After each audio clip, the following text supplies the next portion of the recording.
Hi everyone, welcome to Woodfired Weekly at Manna from Devon Cooking School, where this week we're going to be talking wood-fired sourdough pizzas. Why should we bother trying to make sourdough pizzas? What's the benefit? What are the difficulties? And how do we cook them in the wood-fired oven? For many centuries, sourdough pizzas would have been the only sort of pizzas. All bread would have been leavened using a sourdough technique. Nowadays, of course, we have a choice of using sourdough, of using fresh yeast, of using dried yeast, and all of those. And most of the time here at the school, we make a yeasted pizza dough. We let it ferment for a nice long time, usually overnight, and it is fantastic. And sometimes we make a sourdough pizza, and it's a different beast. First of all, it's really a little bit more involved. We're not going to provide you with a full recipe in this video because that would take far too long and would have had to start 2 days ago, but we will provide a recipe with the notes and we'll put a link to that below. As I said, it is a more complex process. You need to maintain a sourdough starter for one, and then you need to build that up to create a leaven, and then you need to make a dough and ferment that for a nice long time, and then typically your dough balls will need longer to ferment than if you're making a regular yeasted pizza. So we can make a regular yeasted pizza quite spontaneously. If we get up in the morning and think it's a nice day, we're going to have pizzas at lunchtime, or we're going to have pizzas this evening, you can do that. You can't be quite so spontaneous about sourdough pizza. Everything has to be ready. You can of course say it's going to be a nice weekend, we'll get everything ready for the weekend. But when you do make sourdough pizza, the crust is a very different beast. The flavour is much more complex. It's kind of chewier and possibly a little bit more satisfying, shall we say, than a regular pizza, and being a little bit involved, and you've got to think about it a little bit more. When you finally get your fantastic sourdough pizza, there's a real sense of achievement.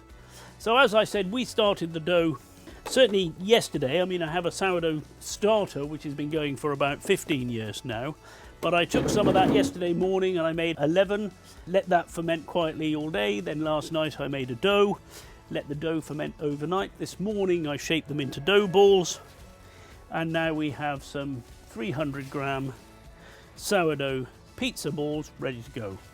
These are the ones we're going to use. When you're shaping sourdough pizza, you might find that it's a little trickier. Even at the same hydration, it can feel sometimes a little bit different, a little tackier sometimes, and also a little weaker, because the acidity can start to affect the gluten and weaken it a little bit. So you might find you have to be a little bit more careful when shaping the sourdough pizzas. So normally I make a slightly smaller dough ball, around about 165 grams, and here I've got one at 200 grams to allow for that little bit of difference. Apart from that, my oven is set up exactly the same. So I've preheated the oven. I've got the floor nice and hot, so the floor's sitting at around about 360 degrees. And as you can see, I've got a bright fire burning, so the temperature inside the oven will be close to 500 where I'm going to be cooking the pizzas. A no Mississippi oven, and we're going to make a Neapolitan style pizza.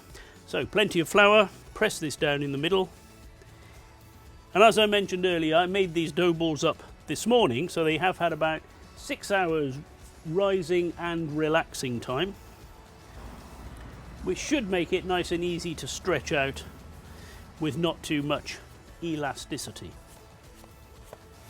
I can feel stretching this that I have got a nice strong dough. I've had it in the fridge for a couple of hours just so it didn't get too warm, because if it gets sticky then that does make it very difficult to handle. I can see some nice bubble structure in here, so I know I've got a nice lot of fermentation activity going on, and today it doesn't feel like it's weakened at all. Sometimes it does. What you can see in here are some little speckles of wholemeal, because I always have a bit of wholemeal flour in my sourdough starter, and in the initial leaven there'll only be a tiny bit remaining in the final dough, but it just helps with that fermentation in the leaven. So that's stretched out very nicely. I've got a nice thin centre, but you can still see I've got a pronounced crust there, and we're ready to top. So I'm going to go with a little bit of garlic oil.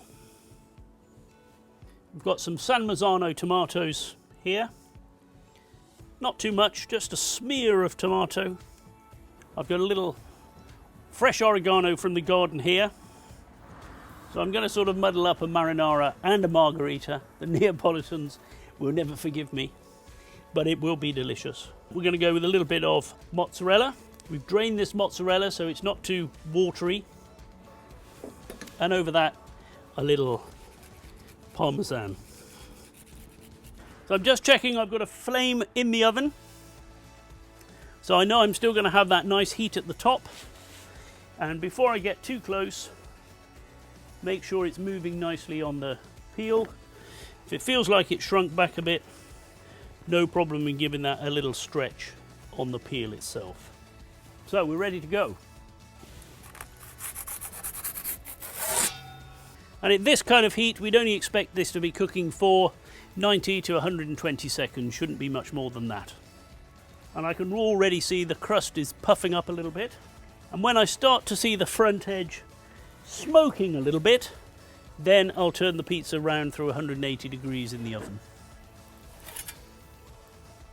And that smoke just tells me that the front is beginning to char a little bit. I've only got a little oven here, so this is a 60 centimetre Bushman Santorini oven. Absolutely fantastic oven, holds its heat really well. But in a 60 centimetre oven, I haven't got an enormous amount of space to play with, so inevitably the front of my pizza is really quite close to the fire, even with my nice fire basket there which lifts it up a little. So now I'm going to check the pizza. I've got nice colour on the cheese, I've got nice colour on the crust. I'm going to give it 5 seconds on that side because I like a little more colour.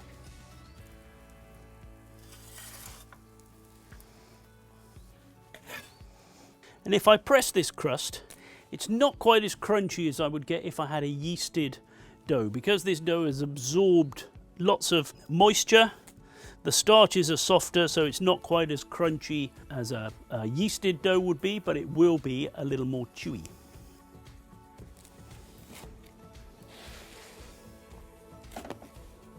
What I'm really happy to see is the way this crust is puffed up, and I've got lots of bubbles in the crust itself, whilst the inside is still nice and soft and a little bit bendy. Absolutely beautiful. So that's a little run through of cooking sourdough pizza in the wood-fired oven. If you've enjoyed this video, please give us a thumbs up. Subscribe to our channel to get a new video every week. We'll put notes on the recipe on our blog and a link to that below. Thanks for watching. See you next time.